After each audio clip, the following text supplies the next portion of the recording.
Bienaventurado el hombre a quien el Señor no culpa de iniquidad y en cuyo espíritu no hay engaño. Mi pecado te declaré y no encubrí mi iniquidad. Dije, confesaré mis transgresiones al Señor, y tú perdonaste la maldad de mi pecado. ¿Quién podrá entender sus propios errores? Líbrame de los que me son ocultos. No ha hecho con nosotros conforme a nuestras iniquidades, ni nos ha pagado conforme a nuestros pecados. Porque como la altura de los cielos sobre la tierra, engrandeció su misericordia sobre los que le temen. Cuanto está lejos el oriente del occidente, hizo alejar de nosotros nuestras rebeliones. Como el Padre se compadece de los hijos, se compadece el Señor de los que le temen.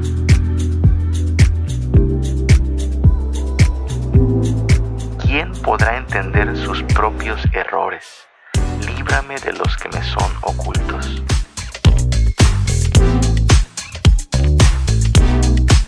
Contra ti solo he pecado y he hecho lo malo delante de tus ojos, para que seas reconocido justo en tu palabra y tenido por puro en tu juicio.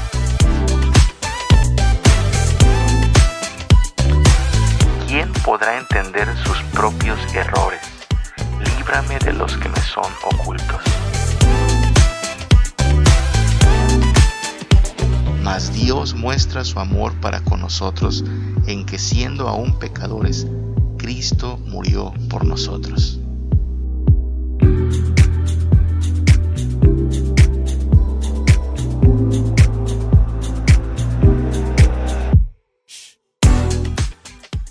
Buenos días, buenas tardes, buenas noches. Bienvenido una vez más a un episodio de este podcast, Una vida reformada. Que el Señor te bendiga donde quiera que te encuentres, en la situación que estés atravesando. Que Él sea tu amparo y tu fortaleza y te extienda su bendición, su consuelo, su ayuda, su salvación y todo lo necesario para vivir. Bienvenidos una vez más a este podcast. Estamos hablando en esta temporada acerca de lo importante que es nutrirnos de la palabra de Dios. Hacer de la Biblia una herramienta de uso continuo para conocer a Dios, para conocer nuestras propias necesidades, para tener una dirección correcta, para aprender sabiduría, para caminar con Cristo, para madurar en la vida cristiana. Este libro tan importante que es la Biblia, inspirado por Dios para instruirnos, corregirnos, redarguirnos y darnos todo el conocimiento necesario para avanzar día a día hacia la santidad. Debiera ser importantísimo en nuestras vidas no solo el leerlo, ¿sabes? No solo debemos ser oidores, sino convertirnos en hacedores de la palabra de Dios. Pero hay que leerlo, porque allí comienza esta dinámica, siendo oidores. Si no comenzamos siendo oidores, pues mucho menos podremos llegar a ser hacedores de la palabra de Dios. De ahí es que necesitamos entonces hambre, necesitamos que Dios nos dé interés, hambre en su palabra, necesidad de conocer su voz. Hemos comenzado desde el episodio anterior con una lista de analogías acerca de la palabra de Dios. Hemos dicho ya que la Biblia, este libro de Dios, es como pan para nuestra alma. Es un libro que tiene una función nutritiva para los cristianos, tal como los niños recién nacidos quieren su lechita, así también los niños de Dios, los hijos de Dios, los nuevos nacidos tienen hambre. Dios genera en nosotros hambre y esta hambre puede ser saciada solo en la palabra del mismo Señor. Es Jesús quien ya lo dijo también, que no solo de pan vivirá el hombre, sino de toda palabra que sale de la boca de Dios.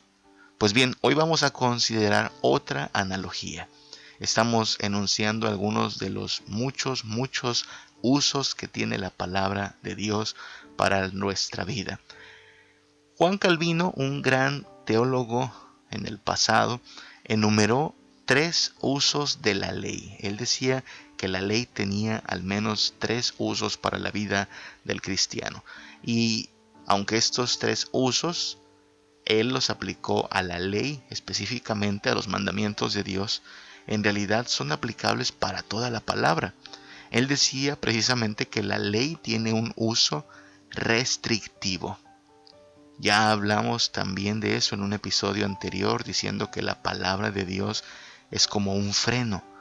La palabra de Dios nos frena a nivel de conciencia, a nivel de conducta, y ese es el uso restrictivo de la palabra de Dios. Y aunque Juan Calvino lo establecía específicamente para hablar de la ley, repito, podemos decir que toda la Biblia, toda la revelación escrita de Dios cumple con este propósito. Si usted y yo somos cristianos, podemos saber que Dios va a restringirnos con su palabra de manera que nos alejemos de todo aquello que es pecaminoso, todo aquello que le deshonra. Bueno, hoy vamos a considerar una analogía más. Insisto, ya hemos visto dos analogías. Ya hemos dicho que la palabra de Dios es como pan que nos alimenta, que nos nutre. Ese es el uso nutritivo, podríamos decir. Ya hemos dicho también que la palabra de Dios es como un freno que nos detiene del ir hacia el camino del error, que nos impide avanzar hacia el pecado. Ese sería el uso restrictivo. Hoy vamos a ver una tercera analogía, y esta consiste en considerar la Biblia como un espejo. Juan Calvino decía que la ley de Dios tenía también ese uso y le llamaba el uso evangélico. Y este uso evangélico consiste en mostrarnos nuestra grave condición. Primero, guiarnos entonces hacia Jesucristo, que es el único que nos puede librar de esta condición de pecado. En su uso evangélico es como si la palabra de Dios nos dijera: te tengo dos noticias, la mala y la buena, en ese orden. Primero la mala. La mala noticia es que eres más malo de lo que crees. Estás en serios problemas a causa del pecado. La buena noticia es que Cristo Jesús es la solución para ese grave problema. Pues bueno, en esta analogía vamos a considerar solo la mitad del uso evangélico, ¿ok? Vamos a hablar de la mala noticia que tienes que saber para que entonces Cristo se vuelva tan importante en tu vida. Y por eso la Biblia vamos a considerarla como un espejo. La Biblia es eso, como un espejo, nos muestra cómo somos. ¿Sabes? El conocimiento de Dios también es conocimiento de nosotros mismos. La Biblia nos revela quién es Dios, pero también nos revela quiénes somos nosotros. Y lo hace sin filtros, lo hace sin máscaras, tal como un espejo.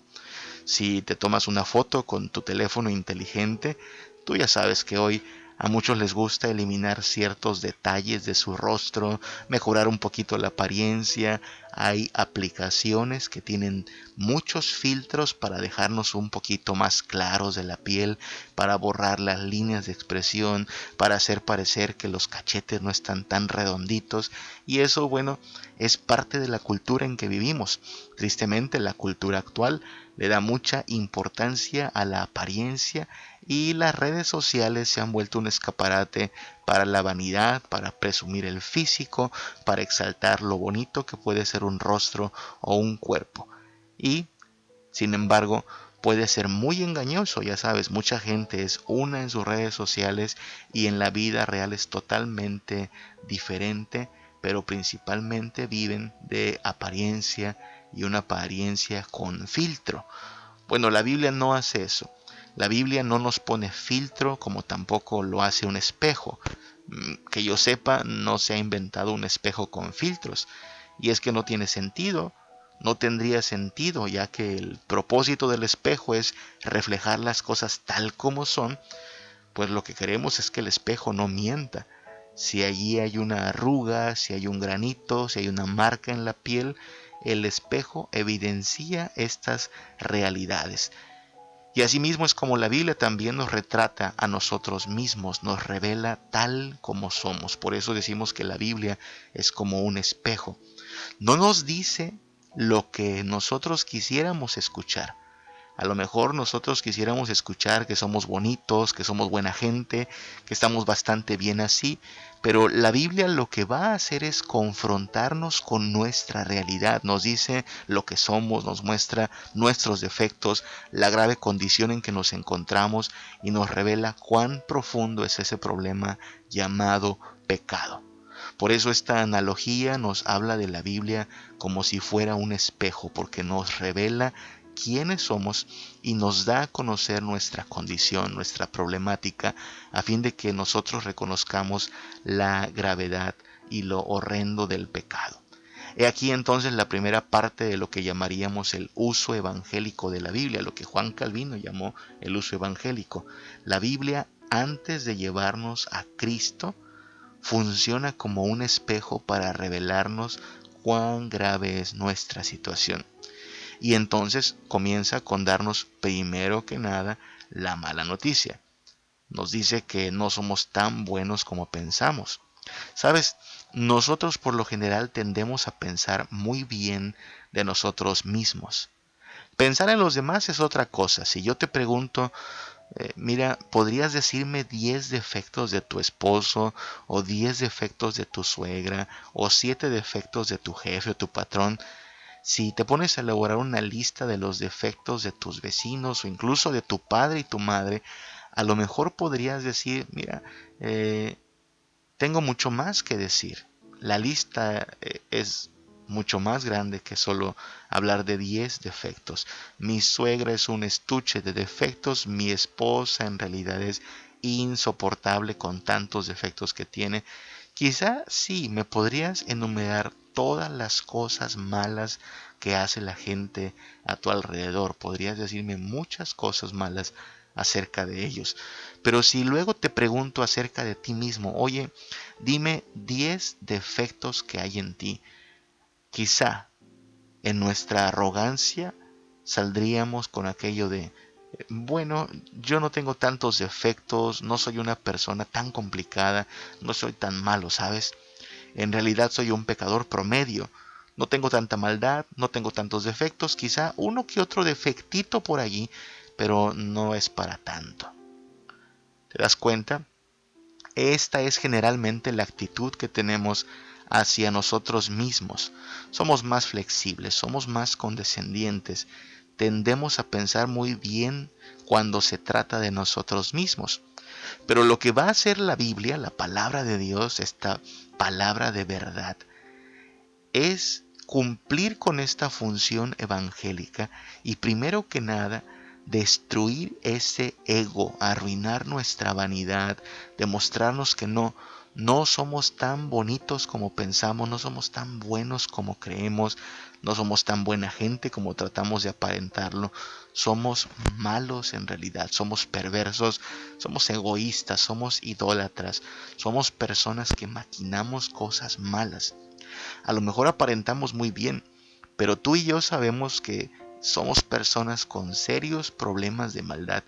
Y si no lo alcanzamos a ver, si no nos alcanzamos a ver así de malos, es incluso una señal más de lo grave que puede llegar a ser el pecado, que incluso opera produciendo una especie de ceguera espiritual. Ya no nos damos cuenta ni de nuestros propios males. Así de grave es la insensatez que nos ciega a nuestra propia maldad. Pero no te preocupes, la palabra de Dios y su Espíritu Santo nos van a revelar precisamente que no somos tan buenos y van a desmantelar nuestro orgullo, nuestra arrogancia, para mostrarnos así, sin filtros ni máscaras, a nuestro verdadero yo. Jesús quería que tuviéramos esto bien claro. Allá en Mateo capítulo 5, Jesús comenzó un discurso que se alargó hasta el capítulo 6 y 7 de Mateo, que es conocido como el Sermón del Monte. Y habló primero que nada en términos de bienaventuranza. Si tú lees Mateo capítulo 5, verás que Jesús comienza ese famoso sermón con las bienaventuranzas. Y la primera bienaventuranza dice: bienaventurados los pobres en espíritu, porque de ellos es el reino de los cielos. ¿Qué te parece? Bienaventurados los pobres en espíritu, porque de ellos es el reino de los cielos. Los pobres de espíritu tienen acceso libre al reino de los cielos. Son bienvenidos en el reino de los cielos. Los pobres de espíritu, que no tienen nada que ver con ser pobres económicamente hablando. Ser pobre económicamente es bastante sencillo, simplemente con que no tengas trabajo, no tengas dinero, ya estás pobre. Pero Jesús no está hablando de pobreza en términos de dinero o economía, sino pobres de espíritu. Bienaventurados los pobres de espíritu, porque de ellos es el reino de los cielos. ¿Qué es un pobre de espíritu? Un pobre de espíritu es alguien que piensa de sí mismo, no con aires de grandeza, no con esa megalomanía como pensando lo máximo de sí mismo. Ser pobre de espíritu es todo lo opuesto a ser arrogante, engreído, orgulloso, presumido. Ser pobre de espíritu implica que no pienso que soy lo máximo, que no pienso que soy lo mejor, que en realidad me veo como alguien insignificante, común y corriente, sin tantas virtudes, sino que en realidad alcanzo a ver más mis problemas, mis errores, mis necesidades, mi pecado. Eso es ser pobre de espíritu. Ahora, tenemos un problema cultural con esa actitud, porque una persona con este tipo de pensamientos acerca de sí mismo podría ser diagnosticado en nuestra cultura como alguien que padece de baja autoestima, ¿no?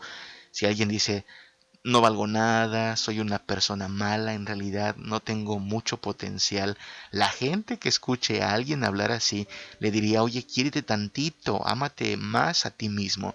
Y tal pareciera que la solución para una persona que tiene esta clase de pensamientos es, vamos a inflarle el ego, vamos a llenarle de autoestima hasta que pueda decir, soy lo máximo, soy especial, tengo potencial, yo puedo, yo soy grande.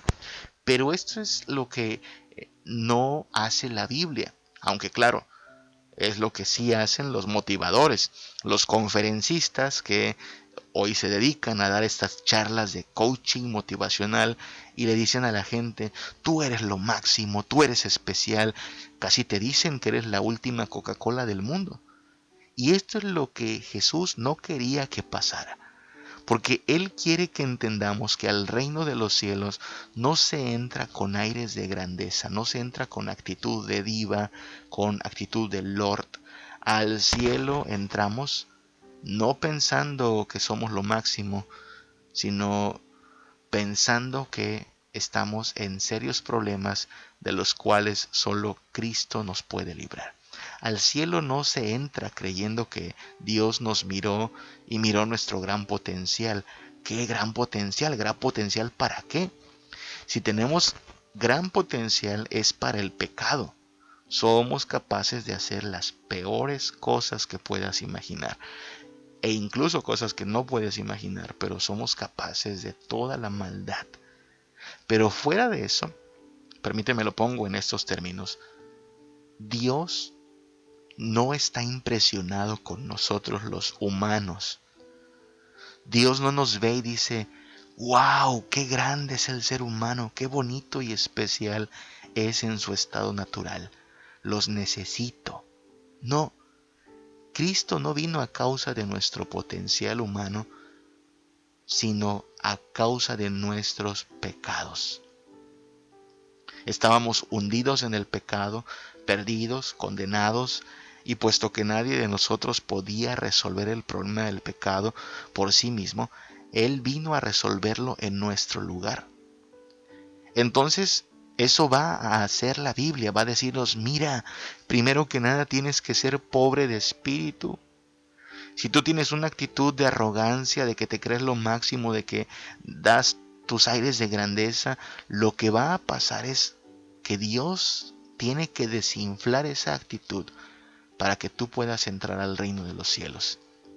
Bienaventurados los pobres en espíritu, porque de ellos es el reino de los cielos. Allí mismo, en el Sermón del Monte, en Mateo capítulo 5, en el versículo 20, Jesús dirá que necesitamos una justicia mayor que la de los escribas y los fariseos. Así terminó esta porción Jesús diciendo, miren, si su justicia no es mayor que la de los escribas y fariseos, no van a entrar al reino de los cielos. Cuando Jesús dice que tienes que mostrar una justicia mayor, con justicia se refiere a obediencia, a buenas obras, al cumplimiento de su voluntad. Si tú obedeces la ley de Dios a la perfección, bueno, tienes mérito. Si tú puedes obedecer todos los mandamientos de Dios, has sacado 10 en obediencia y estás en el cuadro de honor de los que son justos. Y mira que Jesús pone como ejemplo a los escribas y fariseos, que eran personas que en su época recibían aprecio y admiración porque le echaban muchas ganas a la obediencia. La gente creía que un fariseo era una persona dedicada completamente a Dios. La gente decía, wow, ellos están en el cuadro de honor. Los fariseos estaban en el cuadro de honor para la gente. Pero lo que Jesús hace en Mateo 5:20 prácticamente es como decir, ¿sabes? Ni siquiera ellos entran en el cuadro de honor. Ni siquiera ellos se ganan el reino de los cielos por sus méritos. Si quieres entrar al reino de los cielos, tienes que ser mejor que ellos. Y caray, eso ya es pedir mucho, porque cualquier persona que haya escuchado estas palabras habrá dicho, pues estoy perdido, estoy acabado, porque si los fariseos, que eran el referente de perfección, resultan siendo reprobados, pues ¿dónde va a quedar el promedio? ¿Dónde va a quedar la gente que no es ni la mitad de estricto que un fariseo? ¿Te das cuenta? Jesús está tomando a los que creyeron que tenían las mejores calificaciones delante de Dios y los está reprobando. Y entonces, si lo mejorcito sale reprobado, básicamente lo que está diciendo Jesús es, no te equivoques, no es por tus méritos. Mira esta gente que hace tantas cosas buenas y aún así no se gana el reino de los cielos. Es importante entonces entender que la Biblia tiene este propósito, funciona como un espejo, sin filtros, sin maquillaje, sin arreglitos, mostrándonos nuestra verdadera condición, cómo somos en realidad. No somos lo máximo, no somos personas de un valor extremadamente grande como para que Dios diga, te necesito, no. En realidad tenemos un serio problema, estamos corrompidos por el pecado, estamos condenados por la ley de Dios. No nos merecemos el cielo y por más que nos esforcemos, no lo ganaremos por nuestros propios méritos. Entonces lo que necesitamos es reconocer, primero que nada, que no somos tan buenos como creemos. Nuestros méritos, nuestras buenas obras no van a ser suficientes para llevarnos a la gloria de Dios. Isaías 64:6 dice así, si bien todos nosotros somos como suciedad, mira a qué nivel nos pone, suciedad. Aquí en el mundo valoramos mucho la apariencia, valoramos mucho el esfuerzo, valoramos el mérito humano, lo bonito, lo atractivo, lo elogiable, lo virtuoso. Pero Isaías 64:6 dice, todos somos como suciedad. Eso somos todos. Todos los premios Nobel, todas las ganadoras de concursos de belleza, los que triunfan con sus medallas de oro y bronce en las Olimpiadas, lo mejorcito de la humanidad también cae en esta categoría. Todos somos como suciedad. A la vista de un Dios santo y cuyo juicio es siempre justo y verdadero, todo el género humano es suciedad. Y todas nuestras justicias, sigue diciendo Isaías, mira cómo el pasaje es enfático, todos somos suciedad y todas nuestras justicias, o sea, nuestras buenas obras, todas ellas son como trapo de inmundicia. Imagínate un trapo, uno de estos trapitos que sirven para limpiar la suciedad, un trapito podrido, echado a perder, sucio, manchado, apestoso, putrefacto. Tú no usarías ese trapito para limpiarte el rostro, no usarías ese trapito pestilente y podrido, sino uno limpio. Pero lo que dice Isaías es que nuestras justicias, o sea, todo aquello de lo cual alardeamos, aquello de lo cual presumimos, nuestras medallas, nuestros premios, nuestras buenas obras, todas esas cosas son inútiles y desagradables, tal como él es un trapo de inmundicia, apestoso, maloliente, sucio y podrido. No hay nada de qué presumir. Y sigue diciendo Isaías, caímos todos como la hoja, así de frágiles como las hojitas que se lleva el viento. Así son nuestras buenas obras. Se van como las hojas al aire. Y nuestras maldades, dice Isaías, nos llevaron como viento. Sí, este puede ser un golpe muy duro, porque derrumba nuestro ego, derrumba nuestra altivez, anula nuestra arrogancia. No hay nada de qué presumir delante de Dios. A lo mejor delante de los hombres, ante la vista de las personas, puedes presumir tus logros, dar la apariencia de que eres buena gente, alzarte el cuello y pretender que eres importante, pero a Dios no lo sorprendemos. A Dios no le sorprenden nuestros méritos, ni los logros, ni la apariencia. Él nos ve tal como somos, como suciedad, y mira nuestras justicias como lo que realmente son, como un trapo de inmundicia. Ahora, hasta aquí alguien podría decir, oye, pero ¿de qué me hablas?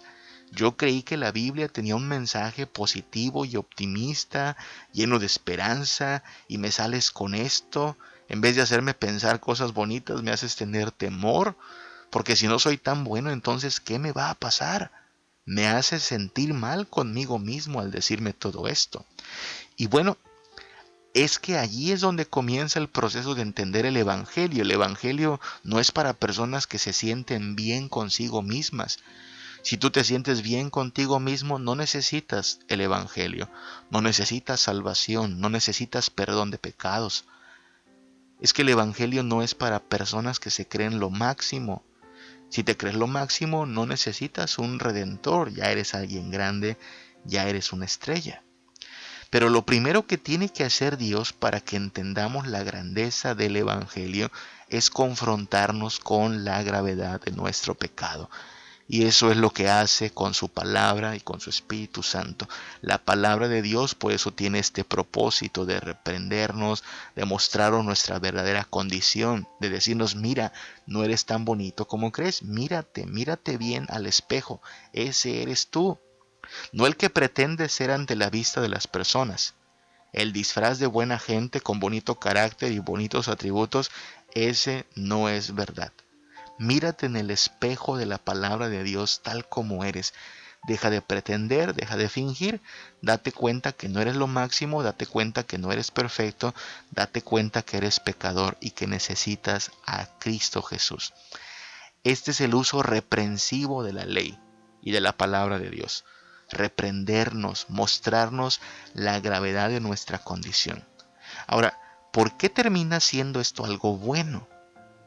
¿Por qué sería bueno que la Biblia nos confronte de esta manera? Pues porque cuando sabes qué tan grave es tu condición, entonces procedemos a ver cuán grande es nuestra necesidad de Cristo. Cristo no viene a nuestra vida a ser un complemento, a ser un añadido. Cristo no viene a nuestra vida a darle una maquilladita o una pequeña reparación, porque no es lo que necesitamos. No necesitamos una manita de gato, sino un cambio radical.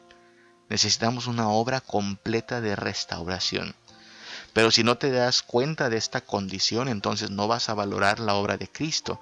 Cristo se quedará pequeñito, será un accesorio, porque pues estoy bien. Y si pienso que estoy bien, no necesito más que un empujoncito, una ayudadita.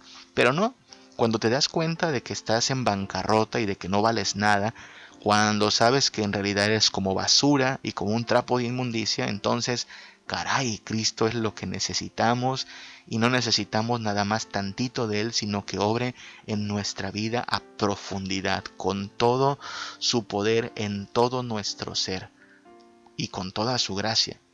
Entonces sí, este puede ser un golpe duro para nosotros, para nuestro ego, para nuestra vanidad y arrogancia, Pero aquí es donde comienza el camino hacia el Evangelio, el camino hacia Cristo, en mirarnos tal como somos, en darnos cuenta de que no somos tan buenos y quedarnos preocupados por nuestra condición. Dios hará que no nos guste lo que vemos al espejo para que entonces sepamos que necesitamos de su ayuda y ayuda en serio. Y allí es donde comienzan las buenas noticias, cuando sabemos que Cristo vino a buscar no lo mejor de la raza humana, que Cristo no vino como un buscatalentos, sino que viene a rescatar a los pecadores, a los malos, a los que no valen nada y están en bancarrota. Allá en Marcos capítulo 2, versículos del 14 en adelante, se nos narra cómo Jesús conoció a un hombre llamado Leví, también conocido como Mateo. Este Mateo se dedicaba a los negocios turbios, era recaudador de impuestos, un cobratario del Imperio Romano y sin duda habrá estado metido en actos de corrupción. Era alguien acostumbrado básicamente a extorsionar a las personas a fin de ganar dinero. Pero Jesús se acercó ese día y le dijo: sígueme.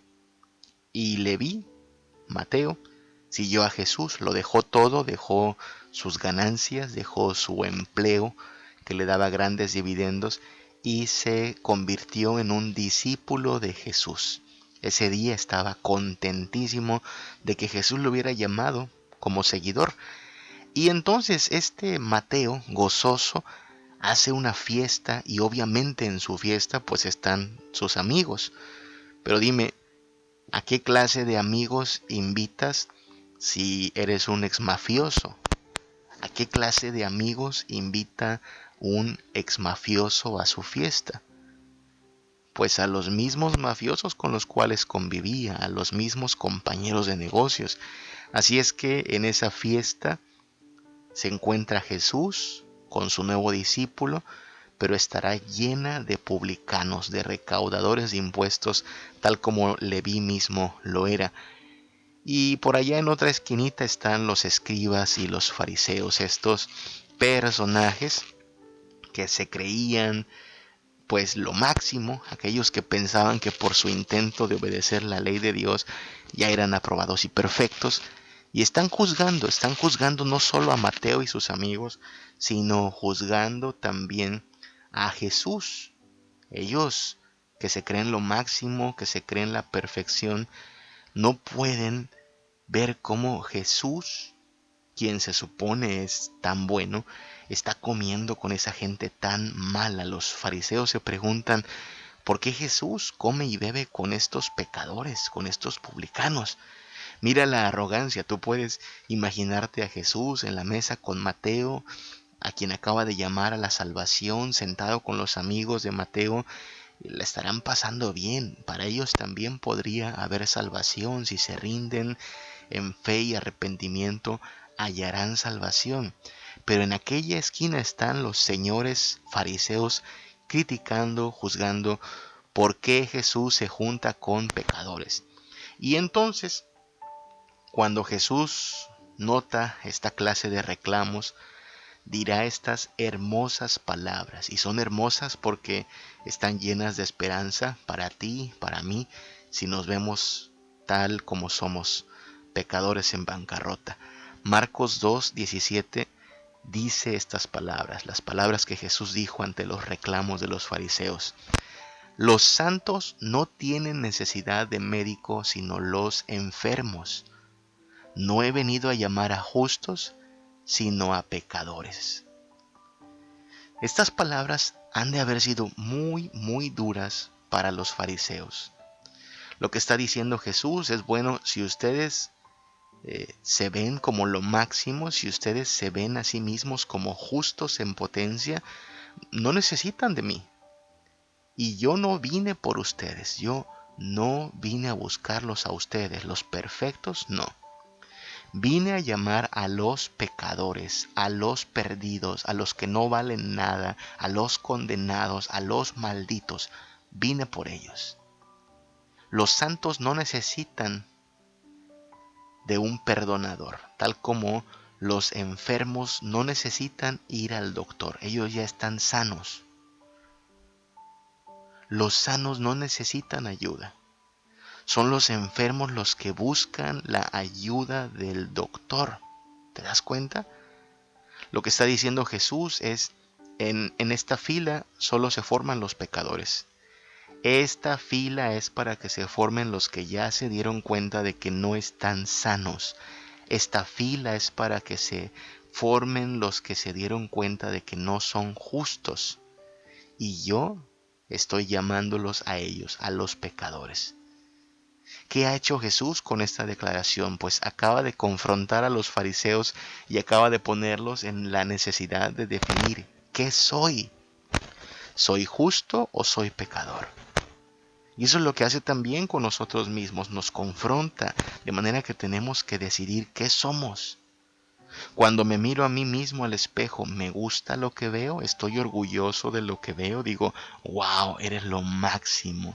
Esa persona allí en el espejo es la mejor persona que conozco. ¿Dices eso? O cuando me miro al espejo me avergüenzo de lo que veo porque sé muy bien, me doy cuenta de que aunque trate de aparentar que no soy tan malo, en realidad soy perverso, soy pecador, soy miserable, soy malo. Entonces Jesús va a hacer eso. Y lo hace con los fariseos y lo hace contigo, conmigo, con todas las personas. Nos llama a mirarnos al espejo y ser bien sinceros y decir, ¿qué ves? ¿Ves a una persona buena? ¿Ves a una persona con potencial? ¿O ves a una persona mala, perdida y necesitada de ayuda?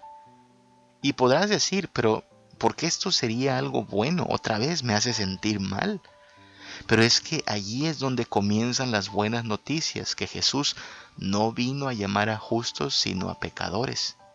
Si al mirarte en el espejo de la palabra de Dios ves a una persona de la cual te avergüenzas, si al mirar en el espejo lo que miras no te agrada, y no estoy hablando por supuesto en términos de apariencia física, sino de lo que eres como persona, tu carácter, tu historia, tus obras, tus pecados, si no estás orgulloso de ellos, sino avergonzado, si te das cuenta de que has andado en el camino del extravío, la buena noticia, la mejor noticia es que calificas para ser de los que el Señor Jesús llama, porque Él no vino a llamar a justos, sino a pecadores.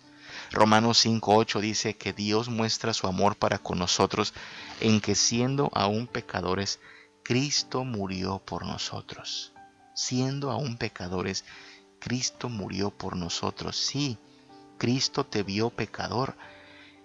Y aún siendo un pecador, Cristo estuvo dispuesto a morir por ti, viéndote corrompido, viéndote como alguien malvado, viéndote como alguien bajo condenación. Cristo te miró así de pecador y estuvo dispuesto a morir por ti. Precisamente porque necesitabas de Él, porque tú solo no ibas a poder resolver el problema del pecado. Y ahí es donde vemos lo importante que es entender que el propósito de la palabra de Dios es servirnos, entre otras cosas, como un espejo, hacernos saber cuán grave es nuestra condición, nos da conciencia. A través de la palabra llegamos a tener conciencia de nuestro pecado. En el Salmo 51 del 3 al 5, David, el gran rey de Israel, al ser confrontado por su adulterio y el asesinato del cual también fue culpable, David termina reconociendo su pecado y se vuelve consciente de su maldad. Antes de eso, tal parece que estaba cegado. Él había cometido adulterio y había cometido asesinato, pero no le ves con un cargo de conciencia. Él está tranquilo. Pero el Señor le da a conocer su maldad, le confronta con su pecado y le da conciencia del mismo y le dice entonces que pues está en serios problemas. Y allá en el Salmo 51, del 3 al 5, David dice estas palabras: yo reconozco mis rebeliones y mi pecado está siempre delante de mí. Contra ti solo he pecado y he hecho lo malo delante de tus ojos, para que seas reconocido justo en tu palabra y tenido por puro en tu juicio.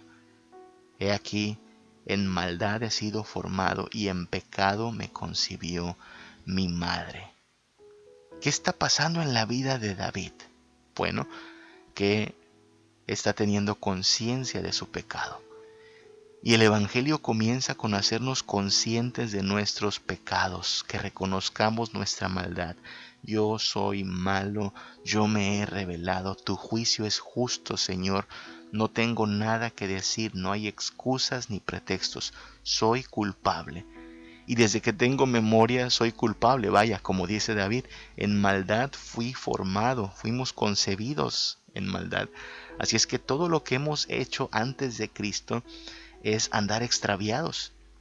La Biblia, la palabra de Dios como espejo va a hacer eso, va a llevarnos a ser conscientes de cuán grave es nuestro pecado y nos va a llevar también a una confesión, porque eso pretende hacer Dios, llevarnos a confesar nuestros pecados. Dice el Salmo 32, versículos del 2 en adelante: bienaventurado el hombre a quien Jehová no culpa de iniquidad y en cuyo espíritu no hay engaño.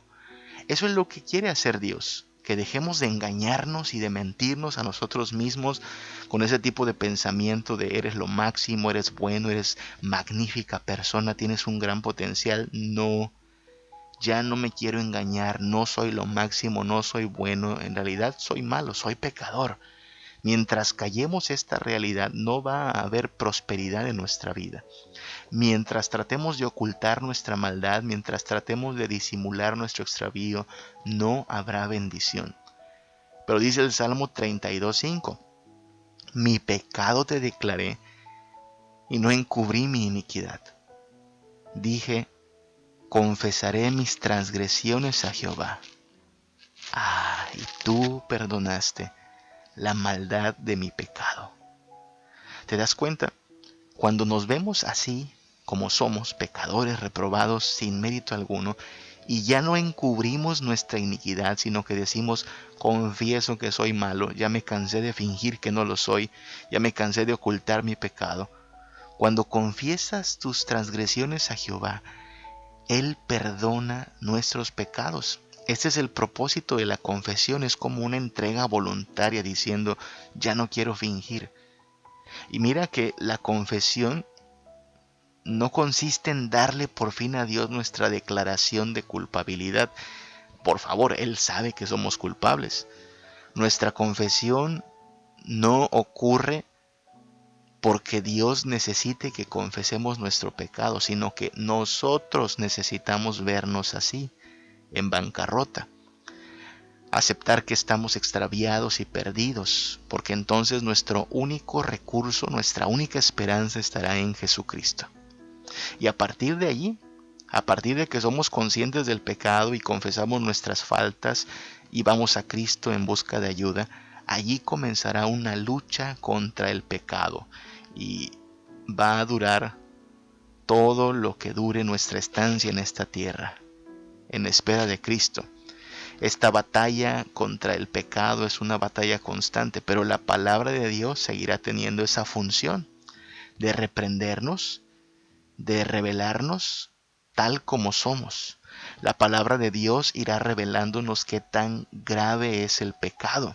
Lo seguirá haciendo, porque a lo mejor al inicio de nuestro caminar con Cristo podíamos identificar 2 o 3 pecados principales en nuestra vida. Claro, los que más problemas nos causaban, podemos identificarlos, pero después cuando vas avanzando, cuando vas creciendo en madurez, te das cuenta de que hay otros pecados por allí. Y luego te das cuenta de que más grave que los frutos de esos pecados son las raíces. Te enteras que tus pecados existen a nivel de corazón, a nivel de deseos y creencias. Y es así como vamos conociendo más acerca de la grandeza del amor de Dios, sí, su misericordia, su santidad, su bondad, pero también vamos conociendo más acerca de la gravedad de nuestro pecado. Vamos conociendo más acerca de lo engañoso que puede ser el pecado.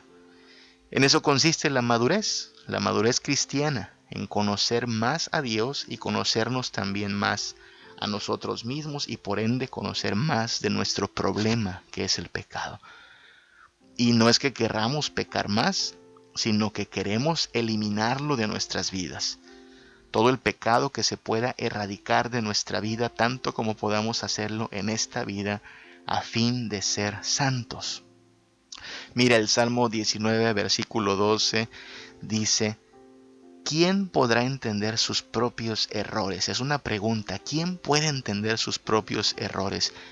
Y luego viene un clamor a Dios: líbrame de los que me son ocultos. Mira lo que supone este pasaje. Supone que hay errores, pecados, hay maldades que hoy permanecen ocultos para nosotros mismos, que no alcanzamos a ver y necesitamos que el Señor nos libre de ello. Alguien decía que el pecado es como el mal aliento, que es más fácil descubrirlo en el vecino que en uno mismo. Y eso aplica para este versículo. Si tú no te das cuenta de que hueles mal, bueno, eso es común. Es difícil darnos cuenta de nuestra propia condición.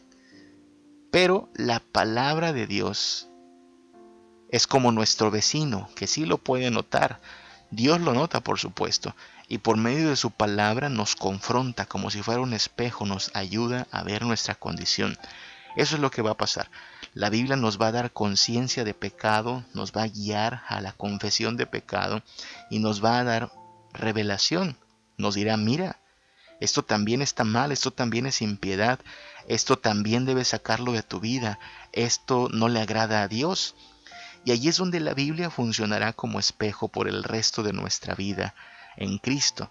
Nos irá mostrando cuán grave, engañoso y perverso es el pecado, para que podamos crecer entonces en santidad. Estamos estudiando algunos pasajes del Salmo 119 en particular también. Voy a citar algunos rápidamente. Dice el Salmo 119, versículos 59 y 60. Consideré mis caminos y volví mis pies a tus testimonios. Me apresuré y no me retardé en guardar tus mandamientos. Básicamente lo que dice este pasaje es: me di cuenta de que mi camino necesitaba alinearse con tu voluntad. Consideré mis caminos, examiné dónde andaba y me dirigí a ti. Lo que está diciendo es: me di cuenta de que no andaba caminando bien, me di cuenta de que mi senda estaba dirección opuesta, que estaba transitando una senda equivocada.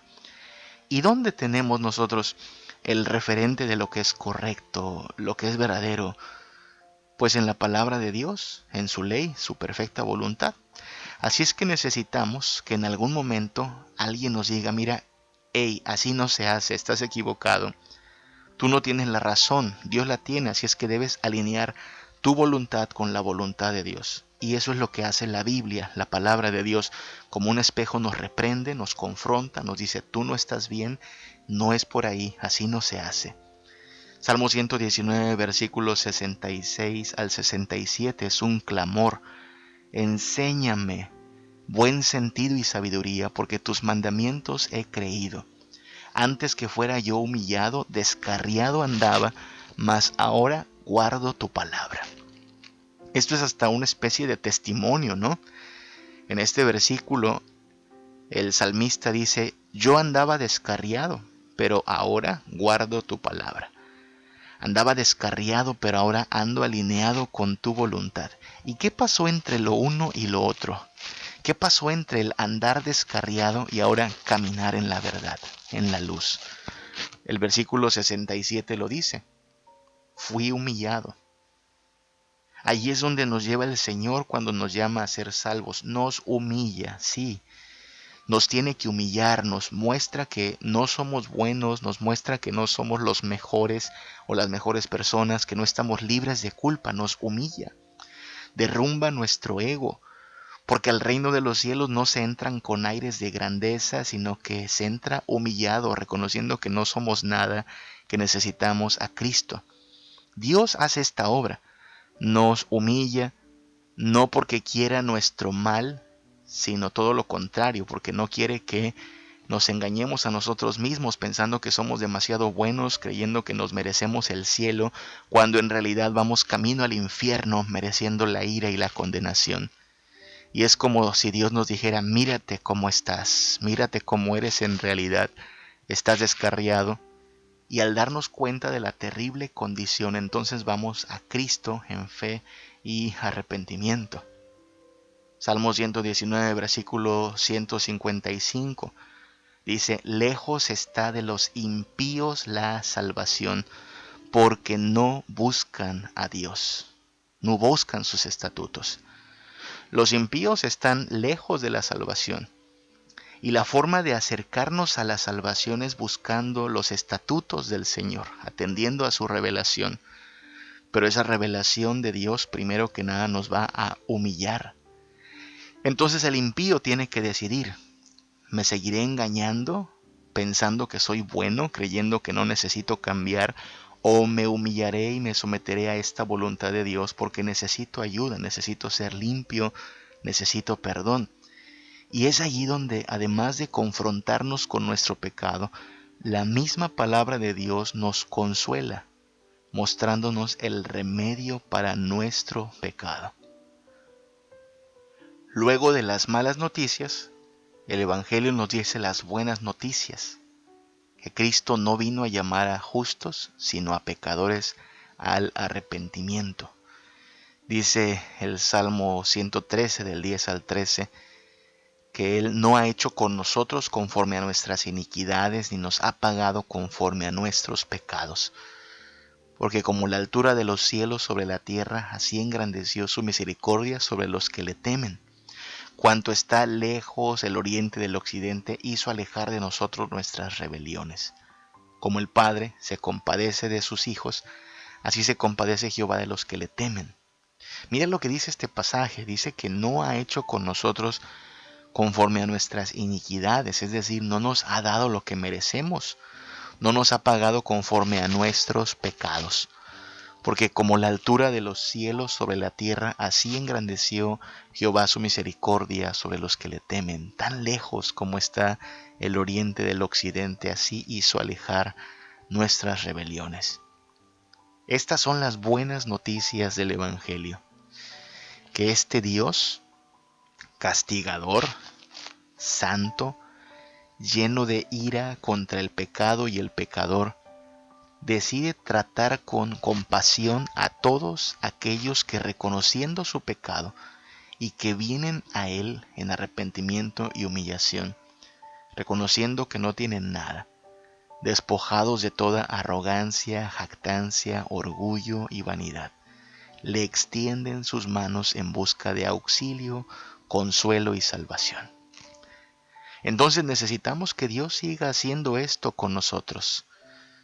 Si darnos cuenta de nuestra miserable condición, si el reconocer que necesitamos de su gracia y su misericordia nos va a llevar a Cristo, entonces necesitamos que Dios siga dándonos en su palabra la reprensión que nos llevará a la humillación, y tras la cual terminaremos viendo a Cristo más glorioso, central, necesario e indispensable para nuestra salvación. Demos gracias entonces por esta palabra de Dios que, como un espejo, nos va revelando cuán horrendo es el pecado en nuestra vida y cuán necesitados estamos de su gracia. Pidamos a Dios que nos dé mayor conciencia del pecado. Cuando descubramos más pecado en nuestras vidas, confesémoslo.